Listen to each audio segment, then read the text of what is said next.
ഇടുക്കി കുമളിയിൽ ഓടിക്കൊണ്ടിരുന്ന കാറിന് തീ പിടിച്ചൊരാൾ മരിച്ചയാളുടെ മൃതദേഹം പീരുമേട് താലൂക്ക് ആശുപത്രിയിൽ എത്തിച്ചു. ഫയർഫോഴ്സ് എത്തി ഗതാഗതം പുനഃസ്ഥാപിച്ചിട്ടുണ്ട്. ആദ്യം പ്രതികരണത്തിലേക്ക്.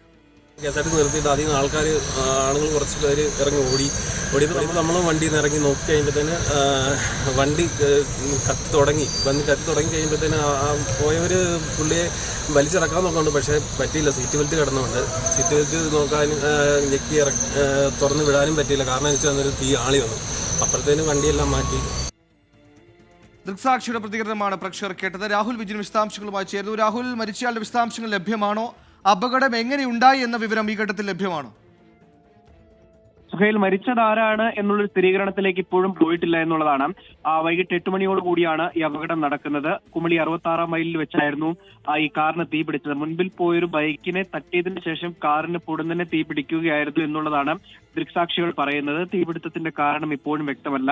ഇനി മോട്ടോർ വാഹന വകുപ്പ് ഉൾപ്പെടെ പരിശോധന നടത്തിയതിനു ശേഷം മാത്രമായിരിക്കും അത്തരം കാര്യങ്ങളിൽ ഒരു വ്യക്തത വരികയുള്ളൂ. എന്തായാലും ഈ തീ പടരുന്നത് കണ്ട് രക്ഷാപ്രവർത്തനത്തിന് നാട്ടുകാർക്ക് കാറിനടുത്തേക്ക് എത്താൻ വലിയ ബുദ്ധിമുട്ടുണ്ടായിരുന്നു എന്നുള്ളതാണ് മനസ്സിലാക്കുന്നത്. ആദ്യഘട്ടത്തിൽ ഈ കാറിലുണ്ടായിരുന്ന ആളെ പുറത്തേക്ക് ഇറക്കുന്നതിന് വേണ്ടിയുള്ള ശ്രമം നാട്ടുകാർ നടത്തി. പക്ഷേ സീറ്റ് ബെൽറ്റ് ഉൾപ്പെടെ ഇട്ടിരുന്നതിനാൽ ആളെ പെട്ടെന്ന് പുറത്തേക്ക് എടുക്കാൻ കഴിഞ്ഞിരുന്നില്ല.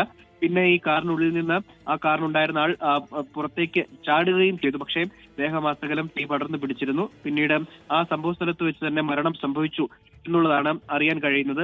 അതിനുശേഷം ഫയർഫോഴ്സ് ഉൾപ്പെടെ എത്തിയാണ് ഈ കാറിന്റെ തീ പൂർണ്ണമായും അണച്ചത്.